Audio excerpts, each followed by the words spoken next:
أبو عبد الله يطلب القصيدة الحلمنتيشية. واللي سمعته من أبو عبد الله يقول أن الحلمنتيشية لها جمهور واسع، وهي قصيدة طبعا خلط بين الفصيح والعامي. قالوا علامك قلت مدري ما بيا،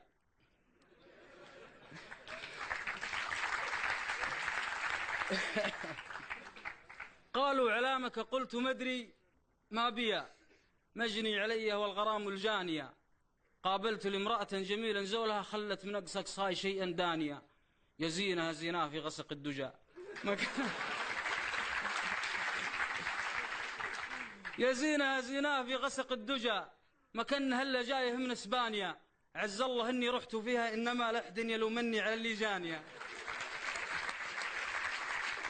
يعنكم اني شفت لي شيء كذا ثور على قلبي لهيب احزانيا، آية من الحسن الطبيعي دوبها صغيرة 10/8، أخذت من الظبي الجفول جفولها، ومن الزرافة طولها المتفانية، ومن النعامة. طيب لا تشتري تكفى. لا تشتري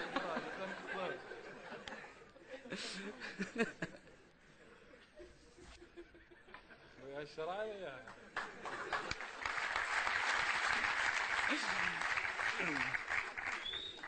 ترى النعامة طيبة يا ولد. الزرافة ما درست.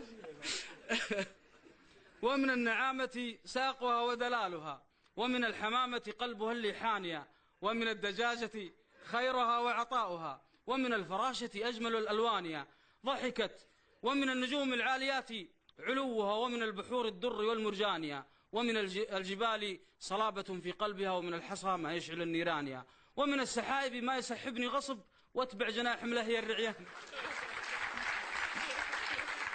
ومن السحائب ما يسحبني غصب واتبع جناح ملهي الرعيانيا، ومن الفواكه طعمها وبريقها، ومن الروائح ريحة الريحانيا ضحكت، فضج الكون منها عندها ضحكا جميلا رائعا فتانيا، حتى بقيت هناك وحدي دائخا وكأنني صاقع من الشباك.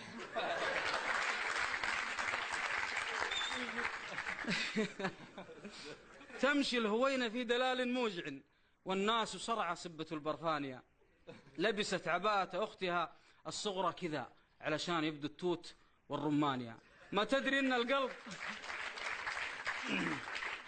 لبست عباءة أختها الصغرى كذا علشان يبدو التوت والرمانية، ما تدري إن القلب طيب وأخضر كمنتخبنا في لقاء ألمانيا. ما تدري إن القلب طيب وأخضر كمنتخبنا في لقاء ألمانيا، وبلا شعور قد مشيت بسرعة مدري وش اللي يعرب ودانيا. قالت نعم ماذا تبى روح من هنا.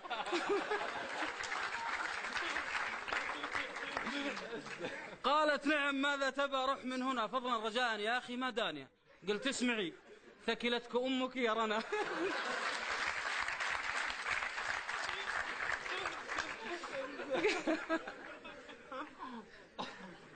قلت اسمعي ثكلتك أمك يا رنا، يا البندرية ماجدة يا رانيا، اما احشمي نفسك وغطي ما البدع ولا ترك الموضوع للشيطان.